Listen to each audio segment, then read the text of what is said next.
Messieurs, dames, bien bonjour, bien le bonsoir et bienvenue dans cette vidéo qui, je sais, je la fais un petit peu tard, voire même euh, elle servira pas à grand chose, hein, elle servira vraiment pas à grand chose cette vidéo là, mais bon, mieux vaut tard que jamais, j'ai envie de vous dire, il faut que je remplisse un peu mon calendrier de vidéos pour ce mois de janvier, donc tant qu'à faire, autant faire une vidéo un peu bilan des animés de l'automne, hein, de la saison précédente, même si j'aurais dû le faire en début d'année, hein, vous savez, hein, lors des premières vidéos, mais bon, il y a pas mal de choses qui sont arrivées, et donc j'ai dû repousser un petit peu cette vidéo, mais j'avais pas mal de choses à dire sur certaines séries, donc tant qu'à faire, au lieu d'en faire des vidéos centré sur ces séries-là en particulier, parce que ça aurait été chiant, hein. Tant qu'à faire, autant faire un bilan global de toutes les séries de l'automne. Et évidemment, vous vous en doutez, des séries que j'ai vues, hein, ça me semblerait complètement stupide et ça coule de source que je parle des séries uniquement que j'ai vues, hein, ça servira à rien que je parle des séries que j'ai pas vues, hein. Donc on va parler du scénario, hein, en premier lieu, de la production en elle-même, que ce soit animation, musique, etc., etc. Donc on va faire vraiment un centrage global, puisque maintenant je commence à, vous savez, hein, maintenant sur cette chaîne on parle beaucoup de la production d'animés, donc je ne suis évidemment pas la plus légitime à en parler, ni à critiquer les membres du staff, machin truc, de comment ça s'est passé réellement, mais j'ai un petit mot à dire là-dessus, en tant que fan et en tant que consommateur. Donc c'était une intro beaucoup trop longue, donc on va pouvoir engager sur la première série.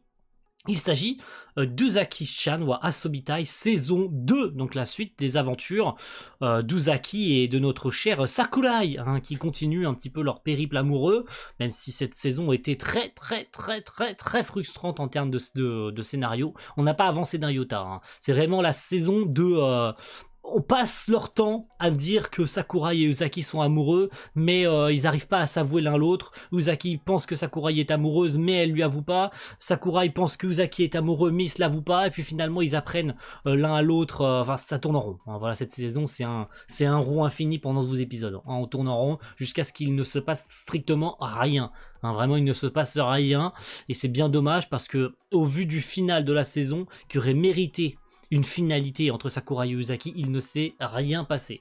Donc franchement, je suis vraiment déçu, même si, attention, le studio NJ, je trouve qu'ils ont vraiment amélioré leur qualité de production, même si le studio NJ se fait très souvent tirer dessus pour sa mauvaise 3D, parce qu'ils font souvent de la sous-traitance du studio NJ. Donc là, pour le coup, vraiment en tant que production pure, je trouve qu'ils ont fait mieux que la saison 1, qui était un peu hasardeuse en termes de qualité, hein, la première saison, on va pas se cacher. Et là, pour le coup, cette saison 2, déjà en termes d'opening, en termes de machin, vraiment en termes de qualité globale, je trouve qu'ils ont fait bien mieux que son grand frère, que sa petite sœur, peu importe, hein. Elle a fait beaucoup mieux que sa petite sœur cette saison 2, donc pas grand chose à ajouter de plus, si ce n'est vraiment beaucoup de frustration. Vraiment. je ne dirais que ça. Ensuite, bon, c'est une série que je n'ai pas fini à l'heure actuelle. Pourquoi ? Elle est finie, elle est terminée, hein, c'est réel, hein. Elle est terminée depuis le 25 décembre. Mais comme je regarde la VF, il reste encore un épisode. Au moment où je vous tente cette vidéo, il me reste l'épisode 13 à regarder. Il s'agit de Beasthammer. Oui, je sais le titre, hein, je sais le titre. Mais ce serait chiant de le prononcer complètement parce que... le titre complet, il est un peu relou à prononcer. Bon, une série sans prise de tête, vous savez, c'est un isekai. Enfin, un isekai. Non, je rectifie mon tir, c'est pas un isekai. Mais bon, c'est un monde dans lequel notre héros, hein, qui s'appelle, que je retrouve son nom, hein, que je vous dise pas de bêtises, Rain, hein, il s'appelle Rain, c'est un dompteur, et puis il va devenir ami avec des femmes, hein, que des femmes, même s'il y a des jeunes filles, etc. C'est pour ça d'ailleurs qu'il n'y a pas le thème harem dedans, alors que clairement au début on pourrait le prendre comme ça parce qu'il a une femme chat, une femme dragon, des des jeunes filles fées, puis pour terminer une demi-déesse louve, hein, finalement une louve, enfin une renarde avec 3 queues. Bref, une série sans prise de tête, c'est le studio EMT2 qui s'en charge, un studio qui n'a pas grand chose à proposer visuellement, bien que l'épisode 12, je trouve qu'ils ont vraiment montré ce qu'ils étaient capables de faire. C'est pas transcendant de ouf, hein, en sachant que le studio EMT2 n'a pas 50 milliards de séries à son palmarès. C'est une série sans prise de tête, une série qui ne se prend pas au sérieux, mais une série sur laquelle on peut poser sa petite tête sans trop réfléchir et passer un bon petit moment devant des héros et des héroïnes sympatoches. Voilà, c'est sympatoche, sans plus. Très simple. Troisième série, on passe du côté des Chinois. Et ouais, les Chinois, ils font aussi de très bonnes séries animées. Il n'y en a pas 50 milliards, mais ils en font de très bonnes. Et cette fois-ci, il s'agit de The Daily Life of the Immortal King saison 3. Eh ouais, on est déjà à la saison 3 de The Immortal King. Hein. Donc, il y en a une quatrième d'ailleurs qui a été annoncée. La série ne s'arrêtera jamais, tout en sachant que j'ai cru comprendre que depuis la saison 2, ils n'adaptaient plus les romans, ils adaptaient des histoires supplémentaires, ce qui fait que beaucoup de gens n'avaient pas apprécié la saison 2, et encore moins cette saison 3, qui, pour le coup, en termes de scénario, est la moins intéressante. Parce que cette série s'attarde sur beaucoup de points de vue différents, à part peut-être 1 ou 2 épisodes qui s'attardent sur des personnages qui étaient très secondaires, et on s'attarde un peu plus sur eux, sur le fait que ils sont virés. Je pense notamment au chef des 7 étoiles qui est viré de son groupe parce qu'il est considéré comme son secret est finalement dévoilé. On apprend que c'est un imposteur. C'est pas lui qui a sauvé le monde. Hein, en réalité, c'est notre héros. Hein, c'est Wan Ling qui a sauvé le monde parce qu'il a manipulé les mémoires de tout le monde pour faire croire que c'était lui qui avait sauvé le monde, blablabla. Bon, tout le monde apprend la vérité sur lui, et il s'avère que c'est pas lui le véritable héros, donc il se fait chasser complètement du pays. Hein, il se fait vraiment virer. Hein, genre, tu n'es plus le héros, tu n'es plus rien, tu n'es plus personne. Prends ton billet d'avion et casse-toi.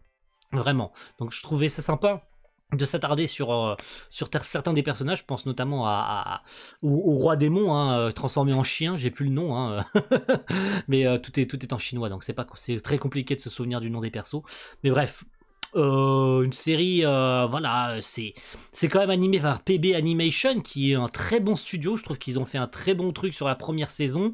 La deuxième était un peu moins bien, et cette saison 3 elle rattrape un peu le coche, même si je trouve qu'en termes de scénario ça dégringole, hein. Il se passe vraiment pas grand chose. La saison 2 était déjà catastrophique en termes de scénario. Il y a eu 2-3 épisodes vraiment qui sortaient du lot, mais j'espère que la saison 4 reviendra en termes de scénar, parce que la 2 c'était bien fini, attention, la 2 c'était bien fini, mais comme on tournait en rond pendant plusieurs épisodes, là il y a eu que 12 épisodes de 18 minutes, ouais, c'est un format un peu plus différent que les nôtres, enfin que le Japon, là où le Japon a en moyenne 24-25 minutes, la Chine a décidé de faire finalement 18 minutes par épisode, ce qui n'est pas...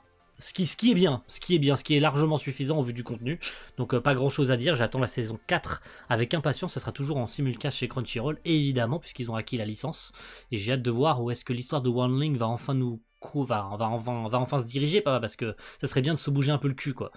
Voilà, tout simplement. Passons à la quatrième série. Tensei Chitaraken Deshita Reincarnated as the Sword. Vous savez que je vous en ai fait des réactions sur la chaîne, donc vous avez eu globalement ce que je pensais de la série. Ishira a très bien géré cette série, c'est pas la meilleure qu'il ait fait, chez le studio C2C, saison 2 annoncée, donc on sait que ça reviendra, on sait pas quand, je pense pas que ce soit cette année, ou je me trompe, et j'espère que ce soit pas cette année, parce que au vu des projets que Ishira a à faire, je pense notamment à Tsukimichi saison 2, hein, du studio C2C également, où Ishihara sera probablement la réal. Il y aura aussi Eden Zero qui revient en avril, où il sera le réalisateur en chef. J'ai pas envie qu'Ishihara soit submergé de travail, en sachant la bonne production qu'il nous a proposée avec Tensei Chitaraken Deshita. C'est pas là la série du siècle, mais j'ai passé un bon moment devant. Je trouve que Fran et Shisho vont bien ensemble. Les seiyuu ont bien joué le jeu, le scénario est sympathique, mais une fois de plus sans prise de tête. Je pense que ça sera vraiment pour la suite que ça deviendra intéressant, qu'on comprenne un peu mieux les mécanismes de l'univers de ce Reincarnated as the Sword, parce que la première saison était vraiment une introduction à ce que la série veut nous raconter et aux objectifs qu'elle cherche à nous montrer. Parce que vraiment l'objectif premier de la série c'était Fran qui veut devenir plus forte pour évoluer et pour prouver que les chats noirs peuvent bel et bien évoluer. Parce que c'est la seule race parmi toutes celles qui existent dans cet univers qui n'évolue pas. Voilà. Tout simplement, enfin, qui n'a jamais évolué. Donc Fran serait la première chatte noire à évoluer. Mais j'aimerais bien qu'il y ait un peu plus de mystère par rapport à cet univers, découvrir des méchants bien plus forts, que Fran galère un peu, elle a déjà galéré dans cette série, mais voilà, j'aimerais bien un peu plus de suspense par rapport au scénar, parce que pour l'instant c'était un peu rompiche, quoi. Disons-le, bien que j'ai aimé la série, c'était un peu rompiche, quoi. Avouons-le, vraiment. Et puis voilà, globalement, pas grand chose à dire en termes de production pure, en termes d'animation. Bah, de toute façon, vous avez vu, hein, si vous regardez mes réactions, elles sont toutes encore disponibles, donc vous pouvez aller les regarder. Les réactions sont là pour ça.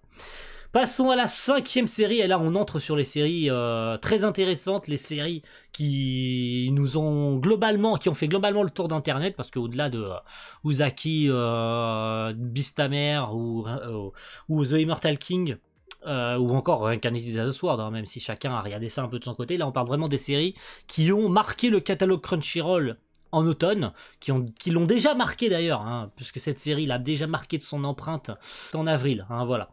Donc vous l'aurez deviné, hein, en avril, c'est revenu en automne. Bon, il s'agit de Spy Family. Hein.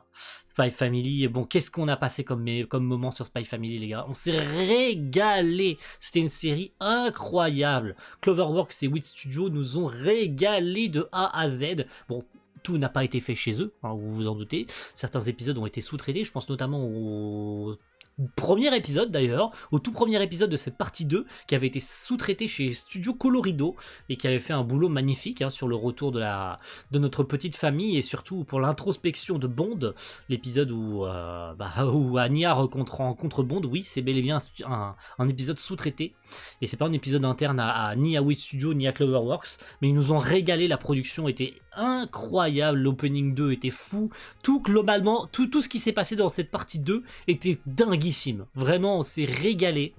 Et j'ai hâte que la série revienne, saison 2 annoncée les gars pour cette année. Donc évidemment, vous vous en doutez à 100%, on la fera en réaction. Il n'y a aucun doute à avoir là-dessus les gars, on la fera en réaction cette année, cette saison 2, en sachant qu'il y a aussi un film qui va sortir au cinéma, j'espère qu'il sortira, ça m'étonnerait qu'il sorte pas en France, hein, au vu de la popularité de Spy Family, je pense que ça sortira chez nous, il faut pas avoir de doute là-dessus, mais franchement, un gros bravo à Kazuhiro Furuhashi et à toute l'équipe, à toutes les équipes, vraiment pour faire un global, de Cloverworks et Wit Studio, qui ont travaillé sur cette série, parce que vraiment c'était un véritable délire, c'était vraiment dingue. Vraiment merci à toutes les équipes qui ont travaillé sur la série pour ça, parce que vraiment on s'est régalé de A à Z les gars. 5e série, on approche de la fin, avec Arknight Prelude to Dawn, une série du studio Yogstar Pictures. J'ai mal dit le nom, Yogstar Pictures, excusez-moi. Bon, il y a le studio Montagne aussi, si j'ai bien compris, qui travaille dessus. Donc il s'agit du studio qui anime déjà les cinématiques du jeu. Donc je pense qu'on n'avait pas grand chose à dire sur la production. C'est un studio qui connaît déjà Arknight, puisqu'il s'agit déjà du studio qui anime sur les cinématiques du jeu mobile. Arknight qui est quand même un jeu mobile relativement connu chez nous. Bon, Prelude to Dawn, si j'ai bien compris, il s'agit du premier chapitre du jeu. Suite qui a été annoncée aussi, hein, il faut le savoir, une suite a été annoncée pour Arknight. Donc à voir ce qu'il en sera quand ça sortira. Hein. Mais j'ai évidemment hâte de voir ce que ça va donner pour la suite. Même si ça a duré que 8 épisodes. Je me suis quand même bien attaché au personnage, donc que ce soit Doctor ou autre, hein, j'ai pas tous les noms. Amia, hein, voilà, excusez-moi, ça me revient en tête. Donc il y a pas mal de personnages, ça regorge. Bon, je l'ai regardé avec Sword Manga, donc elle connaît mieux Arknight que moi, donc elle a pu me dire ah ça c'est tel personnage, c'est tel personnage, ça ils font partie de ça ils font partie de ça. Mais je trouve ça sympa et je trouve que la série ne m'a pas perdu en termes de scénario. On sait qu'adapter un jeu c'est pas si simple, il faut garder les codes du jeu parce qu'il y a des codes de gameplay qu'il faut adapter en animé, donc c'est pas si simple à faire. Mais je trouve qu'Arknight l'a plutôt bien fait et on ne s'est pas paumé en découvrant l'univers. Bon, ça manquait clairement d'explications à certains moments, mais il n'empêche que l'adaptation a fait le café très largement pour ceux qui connaissent pas comme moi l'univers du jeu. Donc c'était sympa et j'ai hâte de voir la suite des aventures de Docteur et d'Amiya, voir ce qu'il en sera pour la suite, parce que ça risque d'être plus en plus noir, plus en plus dark pour la suite, au vu déjà de la fin de la première partie. Donc et pour finir, les 3 dernières séries, c'est celles que vous attendiez le plus, je m'en doutais, hein, je sais, vous les attendiez. Les critiques sur notamment Bleach 1000 Years Blood War. Hein, vous attendiez mon avis sur les 13 premiers épisodes, puisque vous savez que ça revient durant cet été, hein, en juillet. Produit par Studio Pierrot, évidemment, hein, ça me semble logique, même si la 3D n'a pas été faite chez Pierrot. Eh oui, c'est important de le savoir, tout est noté sur Notijon si vous voulez le trouver. Il y a aussi Anime News Network, sur lequel vous pouvez trouver des infos sur la production, sur qui a travaillé sur quoi, mais c'est Asahi Production qui a travaillé sur la 3D de Bleach. Bon, ils ont fait le café, très globalement, vraiment pas grand chose à dire, une production extrêmement saine, des épisodes complètement fous, le retour de Bleach, je pense que les fans l'ont attendu attendu pendant très longtemps, je suis pas un adepte. Bon, j'ai lu le manga jusqu'au bout, hein, ça fait un moment maintenant que j'ai lu le manga, et que j'ai vu l'animé, ça fait très très longtemps que j'ai vu l'animé. Ça doit faire 3-4 ans que j'ai vu l'animé et que j'ai lu le manga quasiment à la suite.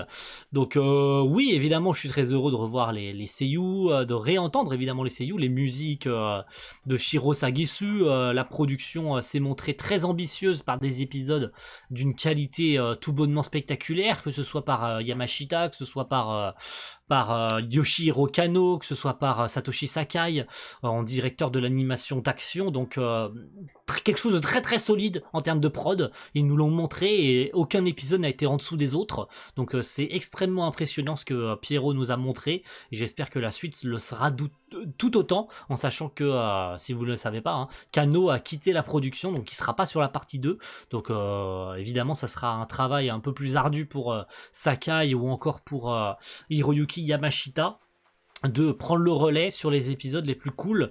Bon, ça m'étonnerait que Kano n'anime pas pour la suite, en sachant qu'il a aussi animé, hein, il n'était pas que directeur de l'animation d'action, il a aussi animé. On a aussi vu des talents français hein, sur cette production de Bleach, hein, j'en ai parlé dans une vidéo dédiée à nos 3 animateurs français, donc vous pouvez aller voir la vidéo en question, elle est sur la chaîne. Hein.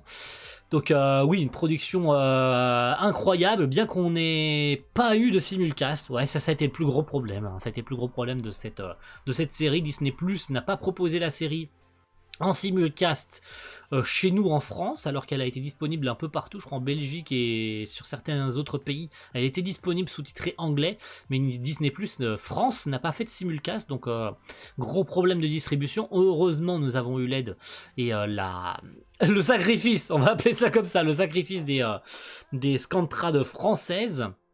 Bien qu'aujourd'hui, avec le nom global de prod acheté et de simulcast proposé, je comprends pas que Bleach, qui était une des séries les plus attendues, n'ait pas eu de simulcast. Bien, je comprends pas. C'est comme ça, que voulez-vous, mais vraiment, je n'ai pas compris pourquoi ça n'a pas été fait, ni pourquoi Disney+ a fait ça comme ça.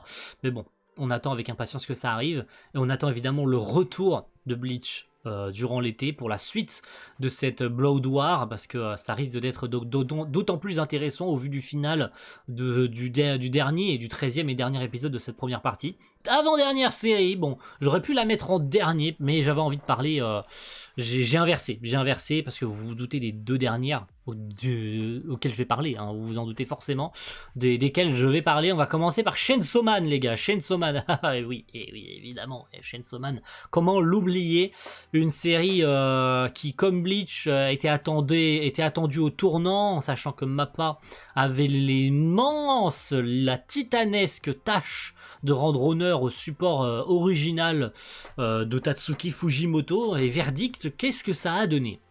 Eh ben, c'était une réussite. Ne crachons pas dans la soupe, c'était une véritable réussite, bien que personnellement, hein, j'ai eu du mal avec cette adaptation de Chainsaw Man, parce que, étant un lecteur du manga, j'ai toujours eu tendance à vouloir comparer au manga, mais il faut bien comprendre une bonne fois pour toutes que cette adaptation de Chainsaw Man, il faut la voir comme un support différent du manga. Oui. Je précise parce que il faut bien le comprendre, cette adaptation de Chainsaw Man est selon la vision que Mappa a eu envie de lui donner et comment Ryu Nakayama a vu Chainsaw Man. Je sais très bien que Tatsuki Fujimoto a travaillé en collab avec le studio pour la série animée, qu'il a probablement donné des directives, mais ça ne m'étonnerait pas que Fujimoto ait aussi laissé des libertés hein, à Mappa et à Nakayama et à tous ceux qui ont travaillé en tant que directeur d'épisodes sur cet animé de Chainsaw Man. Une liberté pour que chacun puisse exprimer sa vision de Chainsaw Man. En toute sincérité, celui qui l'a toujours mieux représenté dans cette production, c'est Tatsuya Yoshihara. Il n'y a pas de débat là-dessus. Tous les épisodes de Tatsuya Yoshihara sont ceux qui représentent le mieux le manga. Et c'est à la fois quelque chose de bien et pas bien, parce que ça s'appelle une adaptation. Donc c'est pas censé ressembler à 100% au manga. Mais il s'est avéré que, et c'est purement personnel, hein, vous vous en doutez, que certains moments du manga n'étaient pas bien retranscrits. J'ai l'impression que le studio a voulu représenter des moments qui n'étaient pas forcément trash en moments trash, certains personnages qui, je pense notamment à Makima, hein, c'est vraiment plus recentré sur Makima, c'est vraiment ce qui m'a causé le plus de problèmes avec cet animé de Chainsaw Man. Vraiment, je cherche la petite bête, alors vous pouvez me le dire en commentaire, je cherche vraiment la merde pour le coup, mais c'est vraiment sur Makima que ça m'a le plus dérangé. Je trouve qu'ils ont rendu certains moments de Makima beaucoup trop dark par rapport au personnage et par rapport à ce qu'elle représente. Je pense notamment à la scène du train où on la prend pour morte. De toute façon, vous avez vu l'animé, les gars, donc je peux pas. Voilà, si vous êtes spoilé, tant pis pour vous. Mais il fallait voir l'animé. Je suis désolé, au bout d'un moment, c'est sorti, il faut le voir. Si vous l'avez pas vu, tant pis pour vous. Donc, le moment du train où elle est laissée pour morte et où elle se relève, où elle tue. On s'en doute, même si c'est montré, ce n'est pas montré, c'est off-screen, mais elle bute tous les terroristes à l'intérieur du train, et elle en ressort avec du sang partout sur elle, et on se doute que c'est elle qui les a tous butés, on se doute que c'est elle qui s'est relevée et qui les a tués un par un, mais vous comparez la scène du manga et la scène de l'anime, et encore une fois je chipote à 100%, mais vous prenez les deux scènes, il y a quelque chose qui ressort de l'anime que j'ai vraiment pas aimé, c'est... tu sens que Makima c'est elle la méchante. Genre, si t'as pas compris que c'est elle qui les avait butés, bah tu le vois dans l'animé. Alors que dans le manga, elle ressort du train avec une indifférence totale. Genre, il ne s'est rien passé, les gars. Vraiment, il ne s'est rien passé dans ce train.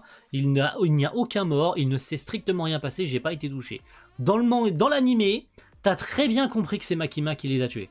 Parce qu'il y a une atmosphère pesante qui se passe au moment où la porte de train s'ouvre et où elle ressort du train. T'as compris que c'était elle qui les avait butés. Tu le comprends dans le manga, mais vous avez compris comment l'ambiance se transmet. Et ben ça c'est retransmis dans beaucoup de scènes de l'animé où c'est beaucoup trop dark. Là où le manga s'est contenté de faire quelque chose de bien plus simple au niveau de sa mise en scène. Mais une fois de plus, je le disais, l'animé a décidé de transmettre ça à sa façon, de retranscrire Chainsaw Man de sa façon, avec sa vision du médium retranscrit en animé, en y rendant quelque chose, en y donnant quelque chose de bien plus réaliste, avec une production qui sur le papier était quasiment à 100% clean, vraiment c'est sur le papier, mais il faut savoir que Chainsaw Man a eu en réalité une qualité de production catastrophique. Vraiment, la production de Chainsaw Man était vraiment une catastrophe sans nom. Et vraiment, vous regardez les épisodes en question, vous vous rendez bien compte qu'il y a un problème, qu'il y a eu un problème sur les derniers épisodes et qu'ils ont eu une difficulté spectaculaire à produire les derniers épisodes. Et que je le disais même sur un petit thread, quand le dernier épisode est sorti, que je me suis retrouvé estomaqué en voyant le staff du dernier épisode. Je me suis retrouvé bouche bée sur comment c'est possible qu'ils ont pu sortir le dernier épisode à temps. Je ne comprends même pas comment c'est humainement possible qu'ils ont pu terminer le dernier épisode à l'heure. Comment ils ont pu le livrer? Ça a dû être un calvaire, les gars. Vous vous imaginez vraiment pas. Vraiment, faut avoir le staff en face des yeux. Il faut bien comprendre comment se passe une production d'une série animée. Mais vraiment, là, même encore aujourd'hui, en revoyant le staff de l'épisode final, je ne comprends même pas comment humainement c'est possible qu'ils aient fini l'épisode à temps. Comment ils ont pu le livrer, comment ils ont fait pour ne pas le reporter. Vraiment, vraiment. Et le rendu parle de lui-même. Le rendu de l'épisode parle de lui-même, donc je ne comprends même pas comment c'est humainement possible qu'ils ont pu finir cet épisode. Comment, en studio, les mecs ont dû cravacher jour et nuit pour le terminer cet épisode. Donc non, Chainsaw Man n'a rien amélioré. Oui, Chainsaw Man a produit une qualité de production tout bonnement spectaculaire, mais au prix de quoi? Au prix de probablement la santé mentale, la santé physique de centaines de milliers d'employés de MAPPA et de probablement beaucoup de personnes sous-traitantes, que ce soit des animateurs ou des in-between ou des machins, de la color, du background, etc. Et je parle pas que de l'épisode final, je parle vraiment de la globalité de la production. C'était quelque chose de prestige que MAPPA devait nous donner. Ils nous ont servi quelque chose de prestige, mais au prix de beaucoup de sacrifices. Et ça, je trouve que c'est pas normal. Je trouve que c'est pas normal, même si la qualité de la production était XXL et qu'ils ont tenu leur pari, au prix de quoi? Au prix de quoi ils ont tenu ces paris? Franchement, je ne comprends pas comment c'est humainement possible qu'ils en soient arrivés là. Vraiment. Et ça, c'est pas que pour MAPPA, il y a beaucoup de studios qui font comme ça.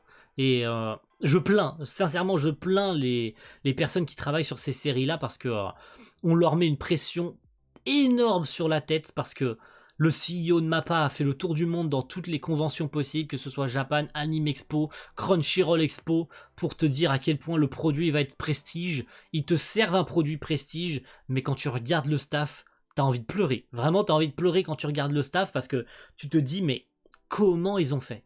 Comment ils ont pu réussir à produire l'épisode à l'heure? Mais il n'empêche que Chainsaw Man est un produit qui est réussi. Globalement, sur ces 12 épisodes, ils ont produit quelque chose de spectaculaire. Donc personne n'en dira rien. personne n'en dira rien, personne ne dira que Chainsaw Man a été mauvais, personne n'en retirera une mauvaise expérience, parce que MAPPA a tenu le coche pendant les 12 épisodes.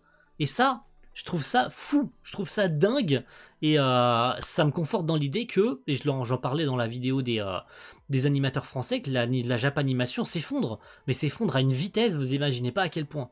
Vraiment, là, on s'enfonce, et comment l'animation japonaise arrive à rester debout? Comment le médium n'est pas encore cassé? Comment, avec des productions pareilles, le médium n'est pas encore brisé? Comment est-ce qu'il n'y a pas encore des gens qui manifestent dans la rue ou qui clairement arrêtent de vouloir travailler? Comment il n'y a pas une désertion, même si on le sait qu'il y a une désertion globale de ce métier-là, parce que c'est beaucoup trop dur. C'est vraiment beaucoup trop dur, et ça va finir par se briser. Ça va finir par se briser, globalement, ça va finir par se briser. Et c'est d'ailleurs pour ça qu'on va faire une transition pour parler de la dernière série, qui est la plus triste. Vraiment, c'est la plus triste en termes de prod. Et c'était une série qui était aussi attendue au tournant. Bon, je vous laisse pas de suspense, hein, c'est Blue Lock. Hein. Blue Lock, c'est une série qui était attendue au tournant... et que tout le monde attendait. Beaucoup avaient des doutes quant au fait que les différents trailers qui avaient été donnés n'étaient pas des images de match. Donc on commençait à vraiment, mais alors vraiment flipper. Même si moi personnellement de mon côté, quand le staff avait été dévoilé, il y avait une liste globale du staff qui avait été donnée avec tous les directeurs d'animation, tous les directeurs d'épisodes, tous les animateurs, tous les machins, tous ceux qui allaient travailler sur la production. Vraiment, on avait un staff, c'était impressionnant qu'on ait un staff déjà aussi énorme. Donc il y avait deux écoles, ceux qui étaient comme moi suffisamment confiants de se dire, oh bon, s'ils nous servent un staff pareil, ça veut dire que la production va être incroyable, les gars. On a quand même le réalisateur d'une des saisons. On a un des réals d'une des saisons d'IQ qui va travailler sur Blue Lock. Donc c'est pas rien, le mec il a de l'expérience en la matière, il a de l'expérience en animé de sport, il va nous pondre quelque chose de stylé. Hein, ça va être dingue.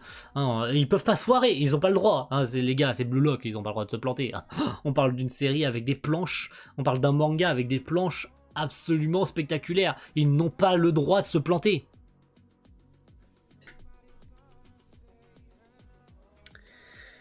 Je me demande sincèrement comment ils ont réussi à nous pondre un truc pareil. Comment les mecs, quand ils ont fait le quality check, s'ils ont même eu le temps de faire un quality check, qu'ils ont pu nous pondre un truc pareil.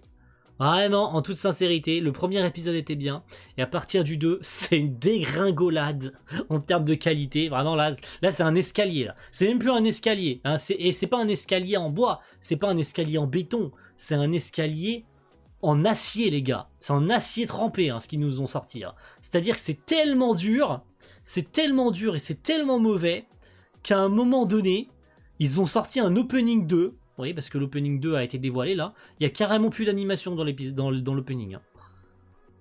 Parce qu'ils se sont contentés de nous sortir un opening avec que des couleurs. Des couleurs.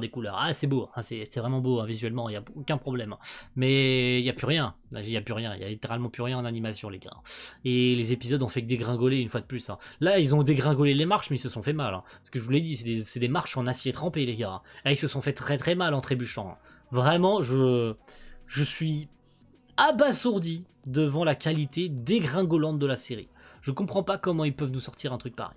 J'ai défendu la série. Alors j'ai défendu bec et ongle la série au départ. Hein. Vraiment sur les 5-6 premiers épisodes, tout le monde commençait à dire ouais mais c'est pas grave. Il y avait certaines animations qui étaient pas belles. Je pense notamment à un triste moment où t'as Kwon qui saute et l'animation est tellement dégueulasse que tout le monde a dit oui mais ça dure 3 secondes donc c'est pas grave les gars. Franchement vous chipotez, c'est pas grave. Hein, franchement ça va être mieux après, Pauvre de vous. Non, c'était pas mieux après. Au contraire, c'était pire après. Alors oui, il est arrivé qu'il y a eu certains moments, mais sur 24 minutes, c'est peu. C'est très très peu. Je pense notamment aux frappes d'Isagi, qui étaient de toute façon... Hein, la première frappe d'Isagi, les gars, vous savez de quand elle date? Elle date d'un putain de trailer pour un des tomes. Elle date d'un trailer pour les tomes de Blue Lock. Il y a genre 1 an et demi avant que la série sorte. Donc non, vous pouvez pas me dire oui mais cette animation était belle, on l'a vu dans un putain de trailer pour vendre les tomes.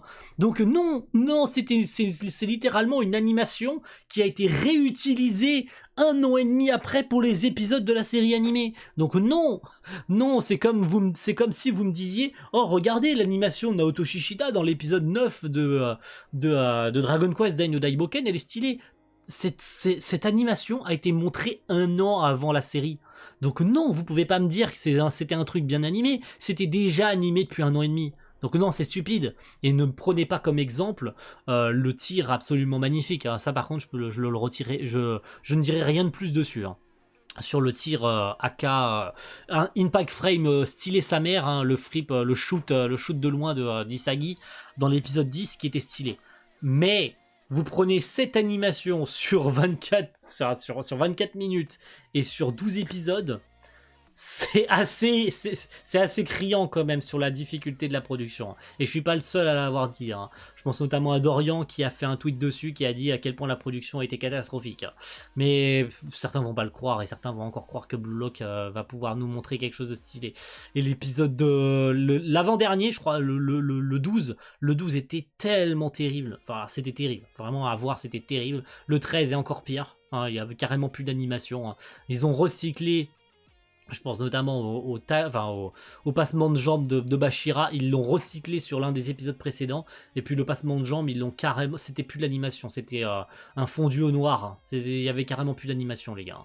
Donc ouais, c'est vraiment triste, franchement c'est vraiment triste pour cette série Blue Lock, parce qu'au-delà de l'animation 2D quasi inexistante, les arrêts sur image pour faire du blabla, même si je sais que le manga le fait, mais le gars, faut mettre du rythme dans l'animé. C'est tout ce à quoi on pouvait espérer, c'est mettre du rythme dans les matchs. Et même ça, ils n'ont pas réussi à le faire. Ils font de l'arrêt sur image toutes les 2 minutes pour faire de l'exposition, pour qu'Isagi explique ce qui se passe sur le terrain. Mais on est dans l'animé là, il faut que ça bouge. Et ça ne bouge pas. Et ça, vraiment, c'est terrible. En termes de mise en scène, c'est 0 sur 20. Et là où l'animation 2D n'arrive pas à se rattraper, l'animation 3D est encore pire. Et elle n'est heureusement pas faite par Studio 8 bits. Hein. Elle est faite par Aura Studio, hein, par un studio externe qui n'avait jamais fait de 3D avant. Donc là, c'est plus une descente aux enfers. Là, c'est vraiment plus une descente aux enfers. C'est encore pire que ça. Là, cet animé de Blue Lock, il y avait une attente particulière dessus, mais l'attente, elle a été balayée. Là, c'est... Je comprends pas comment ils vont pouvoir se rattraper après ça. Comment lorsque le manga propose des planches absolument incroyables, où tu as plein d'effets très stylés, comment tu arrives à faire, je pense notamment au tir de Rin, qui tire du milieu de terrain et qui nous met une mine dans le but adverse. Dans le manga, cette case est spectaculaire. Dans l'animé, tu as l'impression qu'il n'y a aucune... le mec, il tire juste. Vraiment, il fait que tirer. T'as aucune sensation de puissance. Et je repense à un épisode tout particulier, celui dans l'entraînement avec Barreau, où Isagi va voir Barreau pour essayer avoir des conseils de sa part, et où Barreau met des centres en pleine lucarne. Il n'y a aucune sensation de puissance là-dedans. Et en plus de ça, t'ajoutes à ça l'animation 2D absolument moche, mais affreuse. Hein. Vraiment, c'était affreux à voir. Hein. Et même là, je continue à défendre la série animée pour dire c'est pas très grave, vous abusez les gars. Là, je peux plus défendre la série. Je suis désolé, j'ai plus le droit. J'ai plus le droit. Je ne peux plus faire partie des gens qui défendent la série au vu de la qualité médiocre qu'ils nous proposent. Je peux plus. Je peux plus. Je suis désolé. Donc voilà, vous m'envoyez désolé, je ne peux plus défendre la série. Parce que là, à part un miracle, mais alors vraiment un miracle, et que les mecs fassent une pause de 6 mois pour nous proposer une série plus qualitative, à part ça, la série restera globalement laide comme ça. Et on aura autant de 3D, autant de plans 2D affreux, et aussi peu de sensations de satisfaction quand on regarde un épisode, avec des matchs en plus. Hein. Et là, on attaque la série, on attaque les moments les plus importants. Ça va être terrible à regarder, hein. Des terribles. Et ça ne m'empêchera pas de continuer, hein, parce que j'aime Blue Lock, j'aime le manga, donc ça ne m'empêchera pas de déguster. Et ça ne m'empêchera pas de dire à quel point les épisodes sont mauvais les uns après les autres. Hein. Ah, je le dirais, j'en ai rien à foutre. Hein. Mais voilà, c'est terrible d'en être arrivé là, c'est tout. Et je pense que c'est la pire série en termes de qualité, en termes de production que l'automne a pu proposer. Vraiment. Vraiment, 100%. Je pense pas qu'il y ait pire. Vraiment. Voilà, merci à tous d'avoir regardé cette vidéo. Un bilan plutôt salé pour la fin, je sais, hein, un bilan plutôt salé sur la fin, mais fallait que ça sorte, fallait que je le dise, parce que sinon je voulais allouer une vidéo entière à Blue Lock, et j'aurais de toute façon passé 30 minutes à dire des trucs pareils sur Blue Lock, donc autant en faire un truc bien plus court, bien que il y a beaucoup de trucs que j'aurais dit, que j'aurais sûrement cut, parce que je me suis répété 50 fois, donc oui, la vidéo serait un peu plus courte que ça, mais mes dires sur Blue Lock auront été bien plus longs que ça si j'avais laissé la vidéo complète. Je préfère m'arrêter à cette petite review des animés d'automne plutôt que d'en faire une vidéo dédiée, parce que ça aurait été bien plus salé encore. Voilà, merci à tous d'avoir suivi cette vidéo et on se retrouve très vite pour une prochaine. Ciao tout le monde.